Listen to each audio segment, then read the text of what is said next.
quittons le village de Chédigny, au sud de la Touraine, pour rejoindre le prieuré de Vauboin, à la limite du Val-de-Loire. Ce vallon secret est le lieu de création d'un jardinier hors du commun.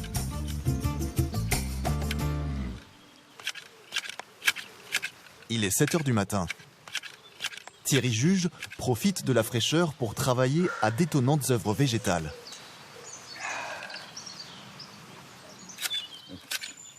Toujours important de casser les angles. Il faut toujours beaucoup de rondeur dans ce genre de taille. Là-bas, je n'avais pas du tout prévu de faire une espèce de mouvement, j'allais dire un peu forme haricot. Et là, tout d'un coup, il va être creusé et il va devenir un peu plus vivant. Vous pouvez imaginer que là, il y a comme une tête et là, comme il y a un corps.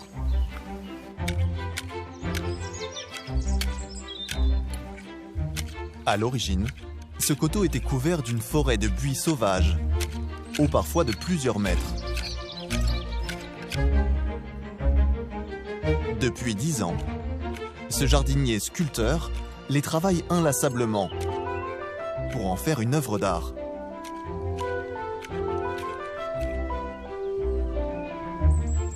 C'est vraiment une recherche, une quête sur la forme, c'est de la pâte à modeler, donc tu es tout le temps en train de pétrir, en train d'essayer de modeler. Il faut les tailler en permanence, parce qu'ils repoussent tout le temps. C'est du vivant.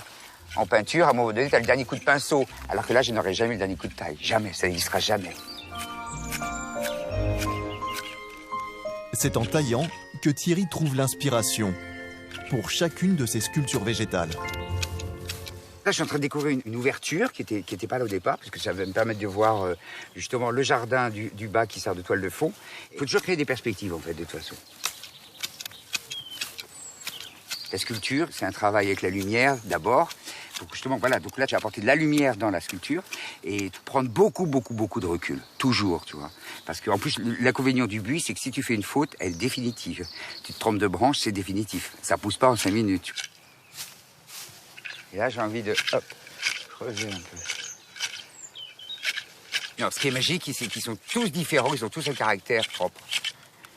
Ils sont pas... C'est pas des clones, tu sais, c'est pas des cultivars comme tu peux trouver quand tu achètes des buis, petits ou grands, qui ont toujours été taillés. On est dans l'imagination, dans le rêve, où ils sont libres, eux. Ils font ce qu'ils veulent, et après, à moi de les guider pour justement à ce qu'ils parlent entre eux et qu'ils communiquent, et surtout que ça fasse des ensembles, que ça puisse créer en fait des tableaux. Thierry a créé ainsi un ensemble de scènes étranges, en s'inspirant de différents univers artistiques.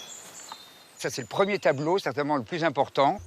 C'est-à-dire que je suis parti de notes, parce que là, c'est la partie musicale, en fait, de mon œuvre. Donc, tu as des notes, et quand tu regardes, elles vont commencer à se rapprocher, et là, elles vont commencer à créer des accords. Et il y a tout un mouvement.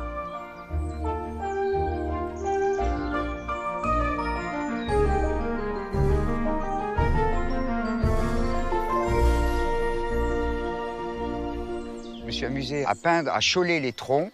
La portée blanche comme ça, avec la lumière, ça te donne des reflets et ça te donne des ombres qui sont assez intéressantes. Et tout est aérien, c'est un souffle, il s'envole comme ça, tu vois. Et en fait, c'est un peu comme une symphonie, c'est un concerto de buis.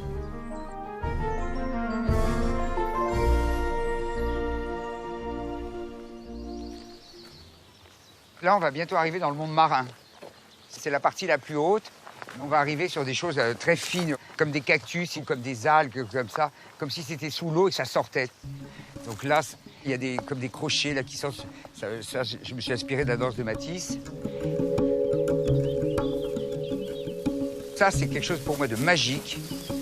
Je travaille des coraux. Il y a quelque chose c'est le mouvement qui m'intéresse, avec les densités plus ou moins importantes, avec des têtes qui sortent, avec des protubérances, ce côté dentelle.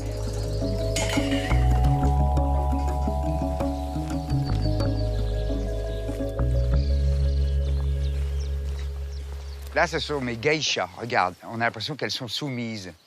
Je veux dire, elles sont en inclinaison. La tête avec les deux, tu vois, les deux mains qui sont là. Je les aime beaucoup. On rentre dans l'imagination, on rentre dans le rêve, et chacun y voit ce qu'il veut, surtout.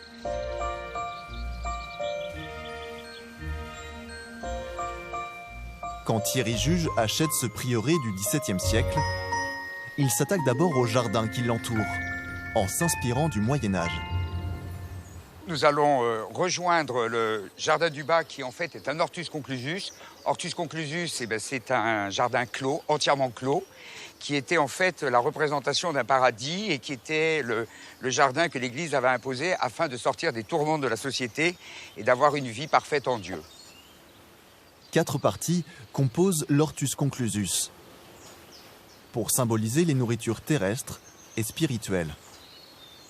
Là, c'est la partie des nourritures terrestres, c'est-à-dire que là, il y a le potager qui est symbolisé, et en face, le verger, qui est symbolisé par des cerisiers. Et de l'autre côté, on a les 2 parties, on va dire, un peu plus spirituelles, c'est-à-dire le labyrinthe, qui est en fait le chemin de la vie, et le cloître, et l'eau court entre les 4 jardins.